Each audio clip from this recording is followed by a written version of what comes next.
ఇప్పుడు జూపూడి గారి మాట నాకు నిద్ర వస్తా ఉండింది వాస్తవంగా కొంచెం. ఓకే, జూపూడి గారు మాట వినిన తర్వాత నిద్రంతా ఎడకపోయిందో పోయింది, వారికి కృతజ్ఞత తెలపాలనుకుంటున్నాను స్టార్ట్ అయ్యే ముందు. ఓకే.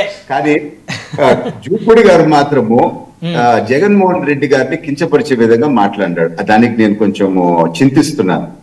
జగన్మోహన్ రెడ్డి గారు సౌత్ ఇండియాలోనే ఒక చరిష్మాటిక్ లీడర్ అని అన్నారు. అది తప్పు.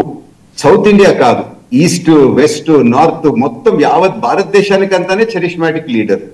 ఎందుకనంటే ఎక్కడైనా కానీ ఆ భారతదేశంలో మాట్లాడుతున్నారు. ముఖ్యమంత్రులుగా ఉన్న టైంలో నెంబర్ 1 స్థానంలో క్రిమినల్ కేసెస్ లో ఉండేరు. ఒక్క ముఖ్యమంత్రి ఆస్తి భారతదేశంలో ఉండే ముఖ్యమంత్రులందరికీ ఆస్తి కలిపినా గానీ ఎక్కువ ఉండింది.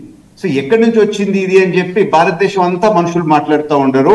ఆ చరిష్మా కేవలం సౌతే కాదు, ఇండియా అంతా ఉంది అని చెప్పి మాత్రం నేను తెలుపుకుంటున్నాను. కానీ ఒక తమాషా అయినది ఏంటంటే, నిన్న 11 మంది ఎమ్మెల్యేలు కదండి వాళ్ళు, మనం క్రికెట్ టీం అనుకుంటాం కదా, నిన్న చూస్తే కోర్టులో 11 ఛార్జ్ షీట్లు అంటండి. అది కూడా ఎట్లా కలిసి వచ్చిందో చూడండి, దేవుడు రాసిన స్క్రిప్ట్.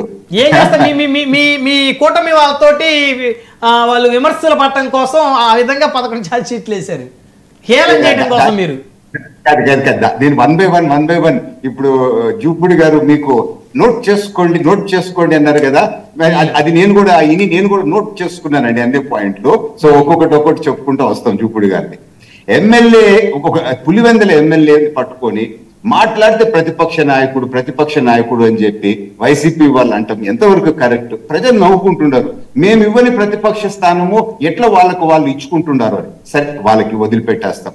కానీ నిన్న కోర్టులో మాత్రము బాధాకరమైన పరిస్థితి ఏంది అని అంటే, వీరాభిమానులు మన జూపూడి గారు లాంటి వాళ్ళు కన్నీటి స్వాగతం అక్కడ పలకలేదా అని చెప్పి అదొక కొంచెము లోటుగా నాకు అనిపించింది. తర్వాత కోర్టుకు పోయే వాళ్ళు ఎవరన్నా బల ప్రదర్శన చేస్తారా అండి? సీఎం అని అర్పించుకుంటారా? రప్ప అని చెప్పి అని అంటారా? అటువంటి అక్కడ అలజడి ఎవరైనా కోర్టు దగ్గర సృష్టిస్తారా? కోర్టు బెయిల్ కండిషన్స్ లో మీకు రాసుంటాయి, ఎవరైనా చూడండి, స్టాండర్డ్ ప్రొఫార్మా ఒక 10 పాయింట్స్ ఉంటాయి, ఇట్లాంటివి చేయకూడదు అని ఉంటాయి. సో ఇవి చేస్తే ఇమీడియట్ గా బెయిల్ కూడా కండిషన్ క్యాన్సిల్ కావాలి. సో ఆ విధంగా బల ప్రదర్శన కోర్టు పైన చేయించి అంటే జడ్జిని బెదిరించాలని చెప్పి చూస్తున్నారా? సో ఇప్పుడు వాళ్ళు ఎక్కడ భయపడుతున్నారు అని అంటే, వైఎస్ఆర్ సంబంధించిన వాళ్ళు, జగన్మోహన్ రెడ్డి గారి షెడ్యూల్ బయటకు వచ్చింది కదా, ఎందుకంటే సెక్యూరిటీ ఉంది కనుక, కేవలం ఆ షెడ్యూల్లో ఒక గంట సేపు టైం కేటాయించినాడు మనకి. తర్వాత ఆయన ప్రోగ్రామ్ ఏంది అని చెప్పి, సో క్లియర్ గా ఆయన కోర్టుకి 1 అవర్ టైం ఇచ్చినాడండి. కోర్టు ఆయనకి ఇచ్చింది కాదు. సో పరిస్థితులు ఎట్టున్నాయి. కానీ ఇక్కడ ఒక పాయింట్ నేను చెప్పి ముగిస్తాను. ఎందుకు ఇంత ఇంట్రెస్ట్ ఈ పరిస్థితి జగన్మోహన్ రెడ్డి గారు కోర్టుకు రావటం పైన ఎందుకు ఇంత ఇంట్రెస్ట్ వచ్చింది అని అంటే, ఆంధ్రప్రదేశ్ ఎమ్మెల్యే కర్ణాటకలో నివాసం ఉంటూ తెలంగాణ కోర్టుకి వస్తున్నాడు అని చెప్పి ఒక ఇంట్రెస్ట్ ప్రజల్లో క్రియేట్ అయింది.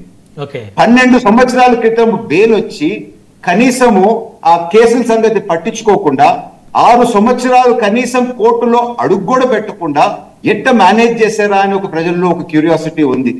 రాజ్యాంగము చివరికి అటువంటి అహంకారం ఉండే వాళ్ళని కూడా మెడ వంచి కోర్టుకి తీసుకొని వచ్చింది మన భారత రాజ్యాంగ విజయము అని చెప్పి అది చూసేదానికి ఇంట్రెస్ట్ క్రియేట్ అయింది. తర్వాత లాస్ట్ పాయింట్, ఎప్పుడైనా మీరు చూస్తే ఈ గత 1.5 సంవత్సరంలో జగన్మోహన్ రెడ్డి గారు బయట కర్ణాటక నుంచి ఆంధ్రాకు వస్తే ఎప్పుడైనా ఒక ప్రెస్ మీట్ పెడతారు, లేకపోతే ఏదో ఒక టూర్ ఎప్పుడు ఉంటుంది, ఒక శవం ఉంటేనే టూర్ ఉంటుంది. ఇది మొదటి టూర్, శవం లేకుండా టూర్ పెట్టినారు అని చెప్పి ఇవన్నీ ఒక ఇంట్రెస్ట్ క్రియేట్ చేసినాయి ప్రజల్లో. అందుకనే అంత మీడియా అటెన్షన్, అంత పబ్లిక్ అటెన్షన్ నిన్న జగన్మోహన్ రెడ్డి గారు కోర్టు దగ్గరికి దాని మీద వచ్చిందని చెప్పి నేను భావిస్తున్నానండి. కాదు దీపక్ రెడ్డి గారు, ఇప్పుడు అక్కడ సీఎం అని అరవటం కానీ, లేకపోతే వేలాదిగా అక్కడ పబ్లిక్ రావటం కానీ, ఆయన మీద ఉన్నటువంటి అభిమానం, అంటే ఆయన ఏమి అరవమని చెప్పే పరిస్థితి ఉండదు కదా. ఆ పార్టీ నేతలు ఈ విధంగా మీరు స్లోగన్స్ ఇవ్వండి అని వాళ్ళు ఏం చెప్పరు కదా సార్. రాజకీయాల్లో ఉండే వాళ్ళకి అందరికీ తెలుసు ఇవన్నీ ఎట్లా జరుగుతాయో అని చెప్పి. సో 11 స్థానాలకి దిగజారి, దాంతో కూడా నేను మా జోన్ లో ఒక 3 పోయినాయి, నేను దగ్గర నుంచి చూస్తున్నా. అది మా ఇంటర్నల్ ఎలక్షన్ మేనేజ్మెంట్ తో వాళ్ళకి వచ్చినాయి. సో దాంతో కూడా ఒక 5-6 సీట్లు కేవలము మేము సరిగ్గా మేనేజ్ చేసుకోలేక ఫ్లూక్ లో వాళ్ళకి వచ్చినాయి, లేకపోతే నాకు తెలిసి 2-3 మిగిలిపోయి వాళ్ళు. కాదు మిగతా చేసినట్టు ఇవి చేయలేకపోయారు అని అంటున్నారు. అంటే ఏందండి ఏమన్నారు? మిగతా చేసినట్టు ఇవి చేయలేకపోయారు అంటున్నారు. మేనేజ్ సరే, వారి సంతోషము మనం కాదనకూడదు కదా. ఎందుకంటే కొంచెం అన్నా చివరి ఊపిరి లేకపోతే రేపు అనే రోజు గడిచేది కష్టము. ప్రత్యర్థులు ఉండాలి కదా, ప్రత్యర్థులు సరైన వాళ్ళ రాజకీయంలో ఉండాలండి.